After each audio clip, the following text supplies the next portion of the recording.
પરિવારોમાં પણ 1G, 2G, 3G, 4G અને 5G વિશે.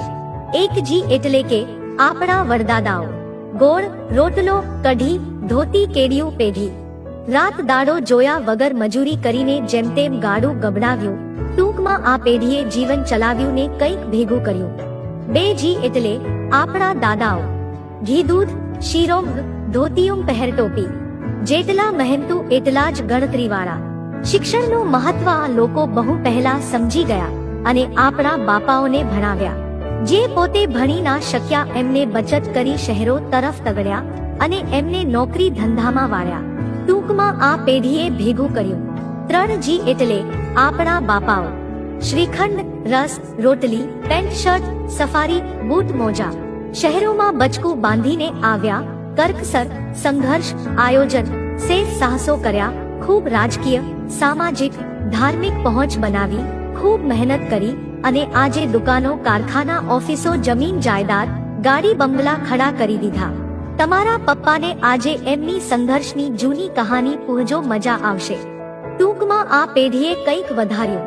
4G એટલે આપણે બધા ખાવાનું પંજાબી, ચાઇનીઝ, અનલિમિટેડ થાળી. પહેરવાનું જીન્સ ટી શર્ટ વાળી પેઢી. 50 પૈસાની આવક અને રૂપિયાનો ખર્ચો. સ્માર્ટફોન વાળી પેઢી. પાર્ટીઓ, ખર્ચાઓ, દેખાડાઓ, હોટલો, આબુદી વધમણ અને શેર સટ્ટાઓ. ડાયરા, ડીજે. સમજી ગયા કે લાંબુ ચલાવવું હજી. ટૂંકમાં આ પેઢીએ બધું ઉડાવ્યું. હા, હાલની આ પેઢી ખૂબ જ આક્રમક, પોતાના હક અને અધિકાર માટે સામી છાતીએ લડનાર, ઘર, સરકાર કે સિસ્ટમ સામે ખુલ્લું બંધ પોકારનાર, બાહોશ અને બળવત્તર પેઢી છે. બસ જરૂર છે તો એમને સમયસર એક સાચી દિશાની, સાચા માર્ગદર્શનની અને સાચા વિચારની. હવે વાત કરીએ 5G એટલે કે આપણા છોકરા. ખાવાનું તો કે Maggi, masala dosa, Bournvita, burger, pizza, પાઉં, પોપકોર્ન વાળી પેઢી. પહેરવાનું તો કે ફાટેલા જીન્સ અને બરમુડાની પેઢી.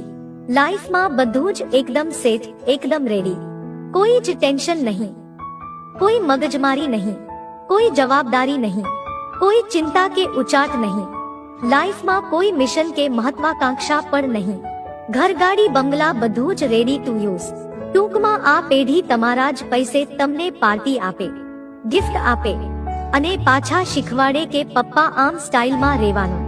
બોલો, પણ આ જનરેશન ખૂબ જ ફાસ્ટ છે, ખૂબ જ સ્માર્ટ છે, ખૂબ જ ચબરાક છે. જો હજી સાંભળજો. ખૂબ જ અધીરી અને ઉતાવળી પેઢી છે. લાલચ, લાડને જીદમાં ઉછરેલી આ પેઢી છે. બસ જરૂર છે તો એમને સમયસર એક સાચી દિશાની, સાચા માર્ગદર્શનની, સાચા વિચારની. તો ચાલો જોઈએ કે આપણે એના માટે શું કરી શકીએ. નોકરી, ધંધા, રોજગારને પોતાનામાં ખૂબ જ ખૂંપી ગયેલા આપણે સૌ થોડો સમય આપણા આ 5G બાળકોને આપીએ. તેમને મંદિરે લઈ જઈએ. તેમના હૃદયમાં ધર્મના નીતિ નિયમો દૃઢ કરાવીએ. વાર, તહેવાર, અવસર, પ્રસંગમાં એમને સીધા જોતરીએ. એમને આપણા પરિવારનો, સમાજનો ભવ્ય સામાજિક અને સાંસ્કૃતિક વારસો સમજાવીને આપણા બાપદાદાઓના સંઘર્ષની વાતો માંડીએ. નહીંતર આપણી ચાર પેઢીની મહેનત અને પરિશ્રમ પર પાણી ફરી વળશે. કેમ કે આપણે એમના માટે કરવા જેવું કંઈ જ બાકી રાખ્યું નથી. શિક્ષણ પ્રત્યે, પરિવાર પ્રત્યે એમનામાં સૂઝ અને નિરાશા પ્રસરતી જાય છે.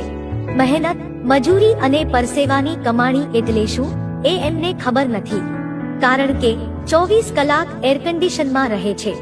મારી આ વાત જો ખોટી લાગી હોય તો મને માફ કરજો, પણ આજની અને આવનારી પેઢી માટે આ ખાસ વિડિયો છે. મિત્રો, તમને મારી આ વાત કેવી લાગી એ કમેન્ટ કરીને જરૂર જણાવજો. અને આ વાત સાચી લાગી હોય તો તમારા સગા સંબંધી, ભાઈ, બહેન, દીકરા, દીકરીને જરૂર શેર કરજો.